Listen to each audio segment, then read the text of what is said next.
بسم اللہ الرحمن الرحیم۔ السلام علیکم دوستوں، خوبصورت زندگی کیا ہوتی ہے؟ شادی والی رات دونوں میاں بیوی بہت خوش ہوتے ہیں کیونکہ دونوں کی ایک نئی زندگی شروع ہونے جا رہی ہوتی ہے۔ دونوں کو ایک ہمسفر مل جاتا ہے اور دونوں ہی آگے کی خوشگوار ازدواجی زندگی کے لیے پر امید ہوتے ہیں۔ لیکن شادی کے کچھ وقت بعد ہی اکثر و بیشتر میاں بیوی اس نتیجے پر پہنچتے ہیں کہ جو خوبصورت ازدواجی زندگی ہم نے سوچی تھی وہ محض ہماری سوچ ہی تھی، اس کا حقیقت سے کوئی تعلق نہیں۔ میاں بیوی کی یہ سوچ اسی وجہ سے بنتی ہے کہ شوہر اپنی انا اور بھرم قائم رکھنا چاہتا ہے اور بیوی کہتی ہے میں آج کی عورت ہوں، شوہر کا غصہ، شوہر کی باتیں کیوں برداشت کروں، میں تو شوہر کو منہ پر ہی جواب دوں گی۔ اور اس طرح میاں بیوی کی خوبصورت ازدواجی زندگی کا خواب بس خواب ہی رہ جاتا ہے، اور پھر ان کا ذہن بنتا ہے کہ میاں بیوی کی خوبصورت ازدواجی زندگی صرف قصے، کہانیاں، ڈراموں اور فلموں میں ہی ہوتی ہیں۔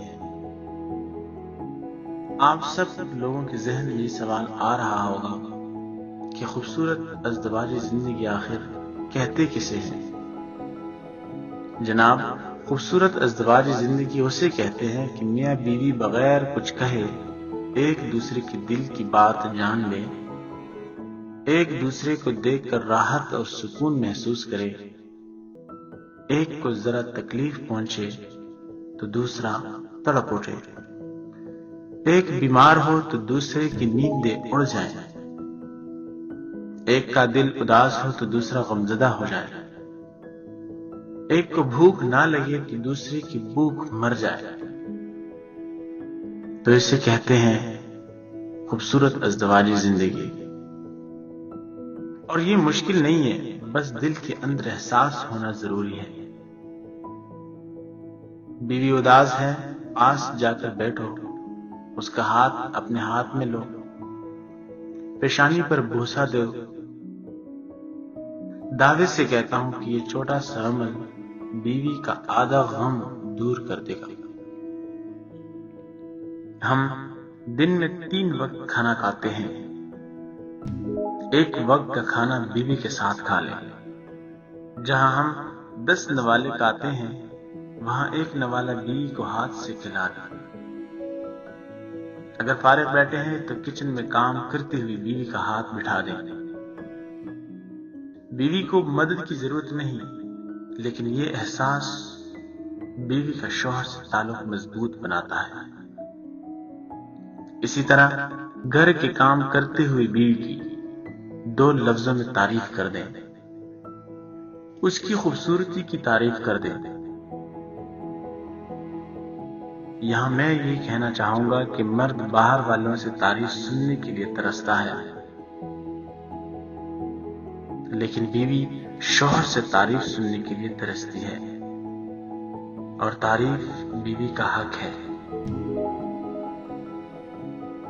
کیونکہ بیوی بہت سے ایسے کام کر رہی ہوتی ہیں جو شریعت نے اس پر فرض کیا ہی نہیں ہے۔ اسی طرح خواتین سے یہی کہوں گا، غلطی ہو یا نہ ہو، کبھی شوہر سے اونچی آواز میں بات نہ کی جائے۔ شریعت نے اسے مجازی خدا بنایا ہے۔ شوہر کی عزت، شوہر کا ادب، شوہر کی اطاعت و فرمان برداری آپ پر فرض ہے۔ شوہر کی لائی ہوئی چیزوں میں نقص نہ نکالے، ان کی تعریف کرے۔ شوہر کی صحت، طبیعت اور تھکاوٹ کا خاص خیال رکھا جائے۔